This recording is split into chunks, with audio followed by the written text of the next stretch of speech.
think of all the families who have come and gone before us. Sometimes I swear I can hear their voices speaking to me in the darkness.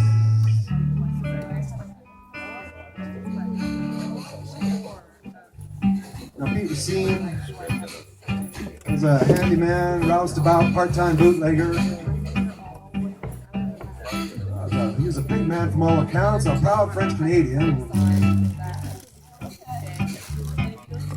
Well, I had to think about, where did Pete get all the materials to build this shack way back in 1938? The old sepia tone photographs, they show the building on the east side of King Street, right across from the theater and the bakery, nestled into the southern base of the rock, surrounded by other shacks and wall tents. Well, maybe he got the wood from old shipping crates. Maybe he had to barter for some nails. After all, Pete Racine was a man of means. See, Pete built a rooming house for the prospectors and the trappers that would be passing through town. It turned out to be the place to go with a decent menu and a designated corner for a colorful game of poker and a drink. Now, Pete's rooming house could sleep all at 22. And if the beds were all taken up that night, well, Pete would just point to a piece of the common room floor and he'd say, well, just throw your rider down over there, right? Well, Pete Racine, the prince of Yellowknife hospitality. Well, if Pete Racine were alive today, I'm sure he'd be amazed to see his building still standing, 77 years later. I think he'd be happy to know that that house he built so long ago had been a home to many families over the years. I think he'd be happy to see how that little spruce tree sapling, the one that's tucked in between the north end of the shack and the rock, well, how that's grown up into a magnificent 60-foot giant. He'd be pleased to see the view of Yellowknife Bay again, from Jolliffe and Mosher Islands, all the way up to the village of Detta, the Mirage Islands in the distance. Be pleased to see the Weaver and DeVore trading post is still open and, being run by the Weaver boys. See the Wildcat Cafe on the west side of the rock is, still standing and, looking pretty spiffy after they sunk $500,000 into it. I think he'd be pleased to hear the sound of the bush planes, the Cessnas and the Otters, the Beavers, the Norsemans, the Beach 18s, roaring over the shack trying to catch a lift, stiff west wind. Feeling the spray of water coming from the pontoons, and smelling the burning kerosene from a twin otter taking off on Yellowknife Bay. To watch them gliding silently over the Willow Flats, to come in for a landing on Back Bay on a calm summer evening.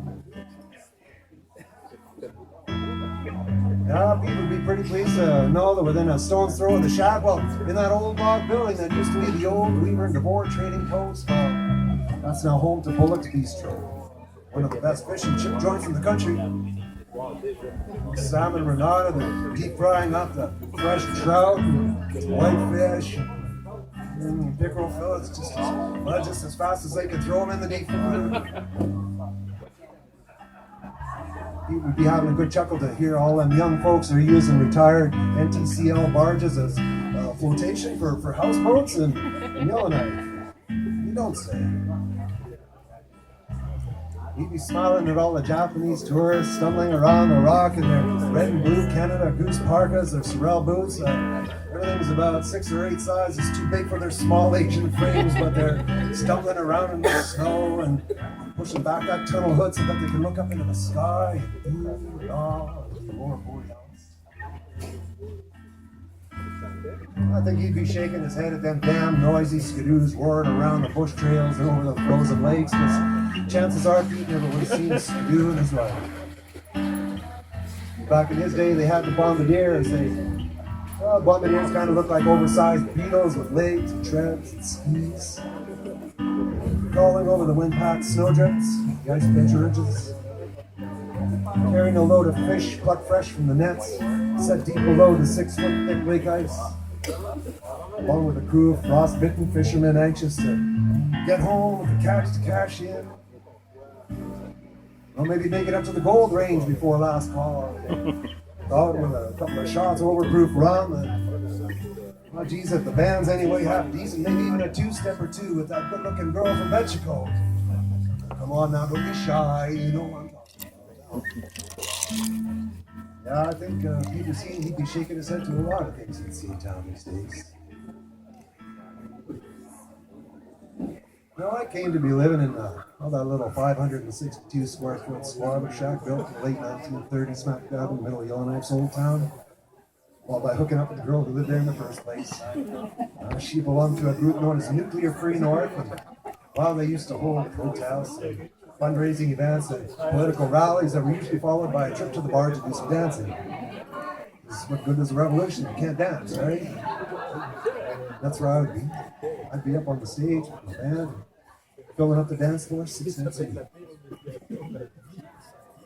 The first time you smiled, you spoke my name. I felt time stand still.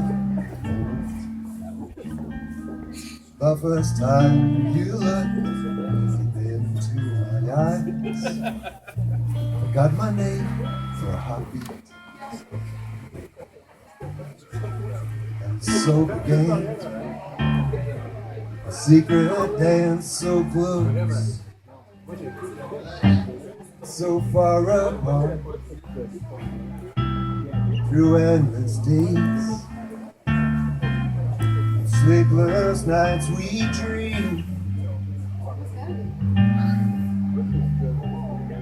Well, they used to hire our band to play for the odd midnight dance up at the Elks Hall. Well, she and I would meet up in Nettie's pierogi house to negotiate the deal over lunch. Well, then let's go and do a couple of movies, and then, well, before you knew it, there I was, sliding down Old Town Hill with my shiny, slippery red shoes, reduced to a shivering, shaking fool for life by the time I was knocking at her shop door.